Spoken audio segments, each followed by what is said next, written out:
Strip it down. How to be vulnerable and connect better with your team. Howdy, I'm Dr. Alejandro. And I'm Dr. Emily. And as many of you know, we have 3 clinics on our first 3 years in practice. If you enjoy our content, make sure you subscribe and share with your colleagues and future colleagues to get on the path to victory.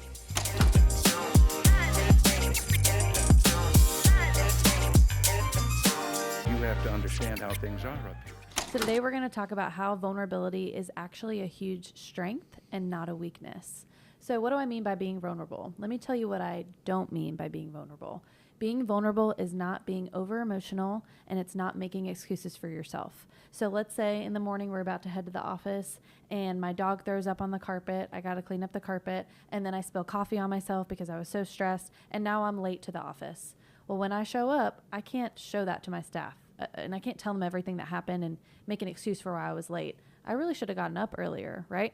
Being vulnerable is just being real and being transparent and sharing hard times or hardships that you may have gone through, and it connects you better with your staff. It builds better trust. It makes you more relatable as a person, right? Like when you admit that you messed up, it's a really strong trait versus you never admitted it or you never owned up to it in the first place.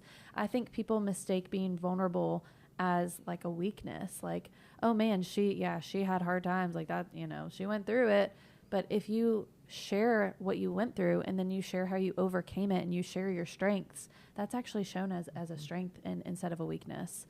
So a time where in real life example in business where an owner was vulnerable was in Starbucks. The previous owner, his name was Howard Schultz. He's got a really great podcast that we listen to. It's called How I Built This. The whole origin story of Starbucks is fascinating if you get the chance to listen to it.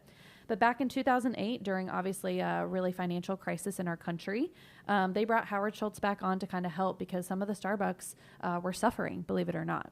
And so Howard Schultz met with his team, and he basically admitted some mistakes that he made. He said, hey, I wasn't good here. We were bad at budgeting in this area. We made some mistakes opening these Starbucks, opening these businesses. And so what he did with his team is they sat down. He was super vulnerable. He said, I messed up and I want to fix it. And so they brought him back to correct some things. What they did was they broke down their budget. And then what they ended up doing was closing 600 different locations of Starbucks. 600 Starbucks locations. That's a lot of locations. But they realized there were so many places that were inefficient. The staff wasn't working hard. It just wasn't a good market to open up, and they made the mistake of opening them in the first place. So they shut them down, and from the fiscal year of 2008, their revenue was $10.38 billion, but their net income was $316 million. Okay? Now fast forward to 2009, their fiscal year, their revenue was only $9.7 billion as opposed to the $10.3 billion, but their net income went up to $391 million versus the $316 million. So overall, their gross profits, they made less, but they took home more net income because of some of the issues that they were able to fix. And it all started because the CEO, the leader, was vulnerable. So how in Victory do we tend to be vulnerable, or do we try to be vulnerable? No, yeah, and I'm gonna go back a little bit because when we are in business connection, we're with other business owners, and people come to you and you're like, and we chiropractors, this happens a lot. How's business going? It's going great. It's going great. And all of a sudden, like, they don't have like money to pay the bills, pay the energy of their house, and they're going through it. Dude, ask for help. And that is something that we learned, we had a rough month when we opened, and like we asked for help. When people were asking me, how's business? I'm like, dude, I'm struggling. Like, I don't know how to be a leader. I don't know how to deal with those staff. I don't know how to train those staff. Can you help me? And a lot of people were able to help me in that aspect. So that is something that having our mentor there, he could see actually the numbers, and it's like, I don't know what you're saying, but these are your numbers. This is what you need to improve. This is the help that you need. Yeah. So just be raw and be real. Yeah. You don't have to tell everyone that you're doing great when you're not doing great. Right. There's no way that you're going to improve like that. Yeah, because at the end of the day, like, people probably want to help you as long as you're open about it and you're authentic. Like, yeah, I am struggling. I don't know if I should do this. I'm struggling to be a leader with my people. there's somebody in the world who's going to jump in because you were open and honest, and they're going to say, hey, I can help you be a leader. I can help you, right? Same thing in our personal lives. Like, when it comes to the staff, we do on the quarterly meeting, we talk about, we start the meeting, and one of the things is you have to say something that no one knows about you. So for me, it's hard because, Emily knows most of the things, but just hearing other people like, whoa, it's like, okay, like I respect you more, because most of the things are like things that were negative, like negative that people didn't know about you.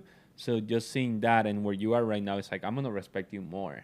You went through all this and now you're here.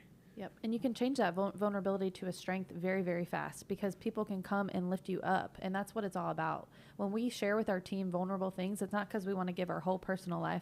We're actually very private with our personal lives. I don't really want people to know a lot about my personal life.